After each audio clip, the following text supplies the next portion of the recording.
We're closer than ever to landing humans on Mars, but the real question is, where will the first colony be built? NASA, SpaceX, and scientists worldwide are racing to answer this, and what they've discovered might surprise you. Imagine waking up one morning, not to the sound of birds or traffic, but to the faint hum of life support systems and the endless red landscape of Mars. Humanity's dream of becoming an interplanetary species is no longer science fiction. It's quickly becoming our future. But one big question remains: where exactly will our first home on Mars be built? Today on Deep Space Unknown, we dive into the Red Planet to explore the science, strategy, and speculation behind the first human settlement on Mars. Subscribe, hit that bell, and join us as we explore the unknown. Why Mars? So why Mars and not another planet or moon? For one, Mars is relatively close, about 55 million kilometers away at its nearest point to Earth. It has a 24.6-hour day, polar ice caps, seasons, and even evidence of ancient water flows.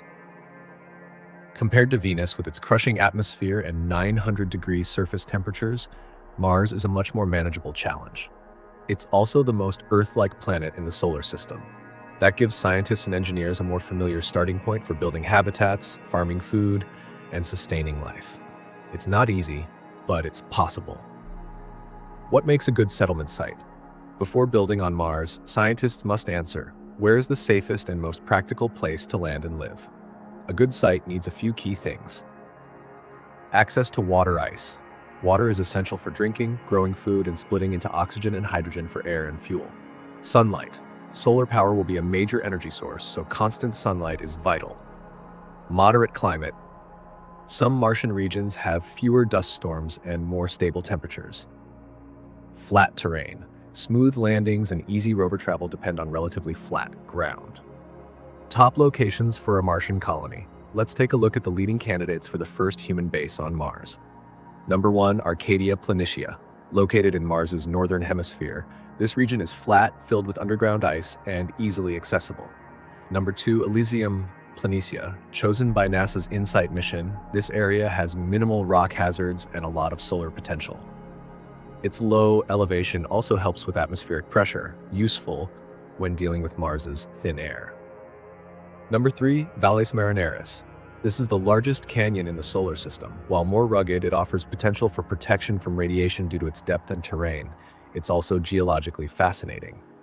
Number 4, near the poles, these areas have abundant surface ice. While extremely cold, innovations in insulation and heating could make this feasible. Elon Musk's plan with SpaceX. When it comes to Mars colonization, you can't leave out Elon Musk and SpaceX. The company's Starship rocket is designed to transport up to 100 people per mission to Mars. According to Musk, the first settlement would likely be near the equator, and where temperatures are milder and solar energy is plentiful. Musk imagines a self-sustaining city by 2050, starting with domes and solar arrays, gradually expanding into pressurized habitats, underground farms, and factories that create fuel from Martian CO2. It's a bold vision, but with SpaceX launching test after test, it's hard to bet against it. How will humans survive? Life on Mars isn't just about where, it's about how. Mars settlers will face challenges like radiation. Mars lacks a strong magnetic field. Settlements may need to be underground or covered in thick shielding. Cold temperatures. The average temp is minus 63 degrees Celsius. Insulated habitats and heating systems are a must. Thin atmosphere. With only 1% of Earth's pressure, oxygen must be generated or brought from Earth. Limited resources. Everything from water to tools will either be shipped or built using local materials. NASA's strategy and international efforts. NASA's Artemis program is focused on the moon, but it's a stepping stone to Mars. After building a sustainable presence on the moon, NASA aims for the first crewed Mars mission in the 2030s. Meanwhile, ESA, European Space Agency, China, India, and private players like Blue Origin are all looking toward Mars. A collaborative approach might make Mars colonization faster, safer, and more efficient. Underground versus above-ground settlements. Some scientists believe the safest homes on Mars won't be futuristic domes, but lava tubes, underground tunnels created by ancient volcanic activity. These tubes offer protection from radiation, stable temperatures, natural shelter that reduces construction needs.